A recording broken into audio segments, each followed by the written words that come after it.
Anda telah mengunduh podcast yang dipaparkan oleh Pendeta Dr. Erastus Sabdono ini dari truth.id/voice. Selamat mendengarkan podcast ini.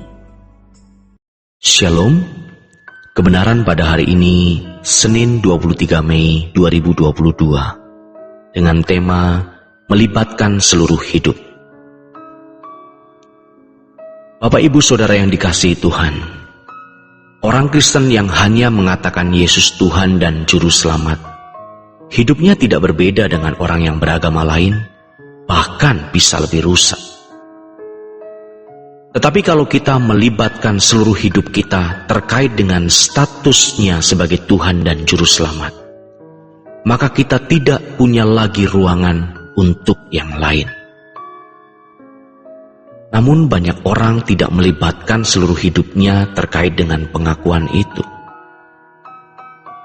Jadi seharusnya kita bukan hanya mengakui status Yesus, melainkan juga percaya akan dirinya, yaitu pribadinya. Dan kalau kita mengerti ini, maka kita harus mengenakan hidupnya. Yesus menjadi hukum kita.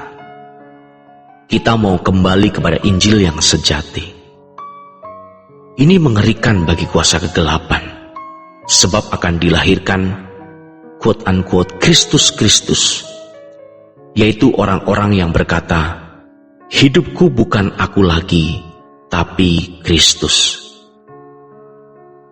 Kuasa kegelapan pasti berusaha untuk bagaimana menghentikan laju suara kebenaran ini. Tetapi bagi kita yang memiliki nurani yang dipimpin Roh Kudus, harus bisa membedakan antara dusta dan kebenaran.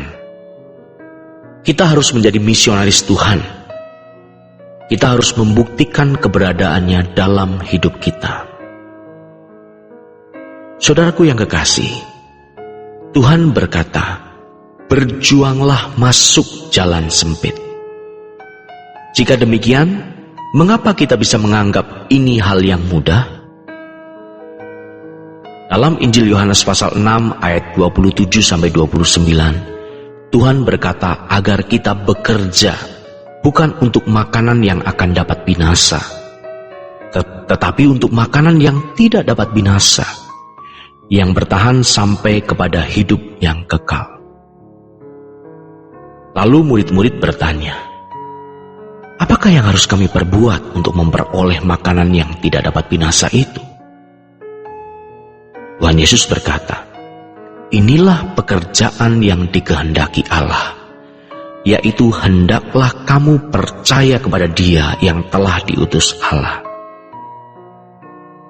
Percaya itu bukan sekadar sesuatu yang dipikirkan dan diyakini, kemudian disetujui di dalam pikiran, melainkan sesuatu yang diusahakan, dikerjakan. Dalam bahasa Yunani digunakan kata ergon. Maka di Filipi pasal 2 ayat 12-13, firman Tuhan mengatakan demikian. Kerjakan keselamatanmu dengan takut dan gentar. Pada ayat sebelumnya dikatakan, hendaklah kamu dalam hidupmu menaruh pikiran dan perasaan yang terdapat juga dalam Kristus Yesus. Yang harus menaruh pikiran, perasaan Kristus itu siapa? Kita. Jangan berkata, Tuhanlah yang menaruh. Tuhan yang menentukan kamu selamat, lalu memberi kamu iman. Menaruh iman jadi percaya, lalu diberi pikiran perasaan Kristus, lalu bisa selamat. Hal inilah yang membuat kekristenan mati. Karena respons manusia tidak dibutuhkan atau tidak bisa mengemuka secara proporsional. Saudaraku yang kekasih, keselamatan tidak cukup diterima dengan aktivitas nalar. Perhatikan doktrin-doktrin yang bernuansa demikian. Mereka akan berputar-putar dalam penjelasan, definisi, rumusan, tetapi tidak jelas implikasinya.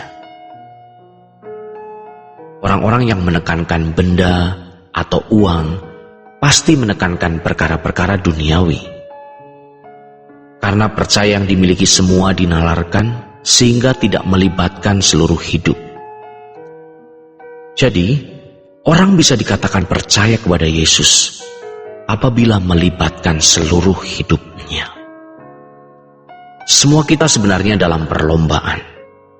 Bagaimana kita meningkatkan iman makin sempurna dan memandang Yesus yang membawa iman kita kepada kesempurnaan.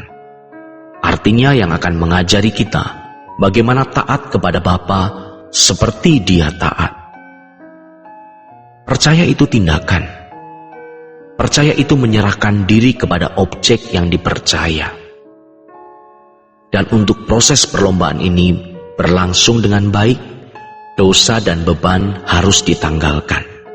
Ibrani pasal 12 ayat yang pertama. Kita semua harus berlomba, namun bukan untuk saling bersaing, lalu saling menyikut dan menjatuhkan. Suatu hari Tuhan akan membuka hasil perjuangan kita. Jadi, kita hanya menunggu pengadilan Tuhan. Saudara yang kekasih, iman itu diperjuangkan. Tetapi iman datang dari pendengaran atau rema. Demikian dalam Roma pasal 10 ayat yang ke-17. Semua kita mendengar khotbah, membaca Alkitab, membaca buku, namun itu belum tentu rema.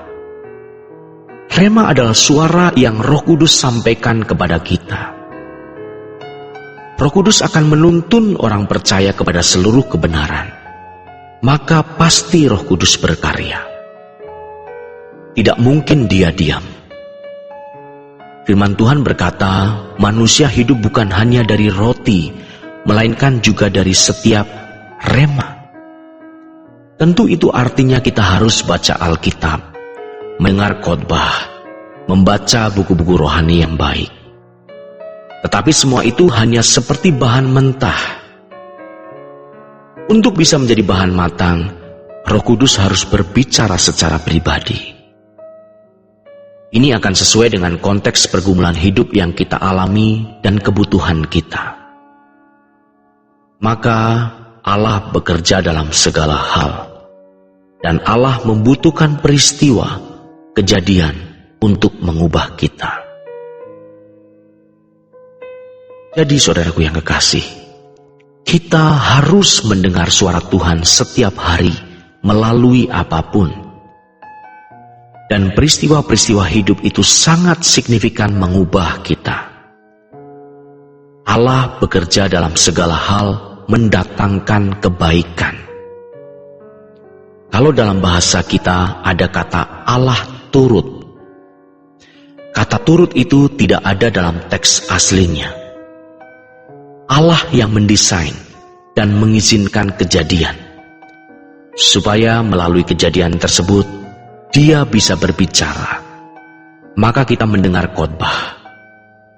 Jika kita tidak menghormati firman dan sibuk berpikir yang macam-macam, maka kita tidak bisa mendengar rema. Lalu setelah kita pulang dari kebaktian, maka tidak ada perubahan. Tetapi sebaliknya apabila kita menghargai firman, kita bisa mendengar Roh Kudus berbicara. Maka saat pulang ke rumah atau sedang di kendaraan, kita bisa mendengarnya. Lewat peristiwa, kita bisa mendengar. Itulah yang akan membangun iman. Demikian renungan hari ini. Tuhan Yesus memberkati kita sekalian. Sola Gracia.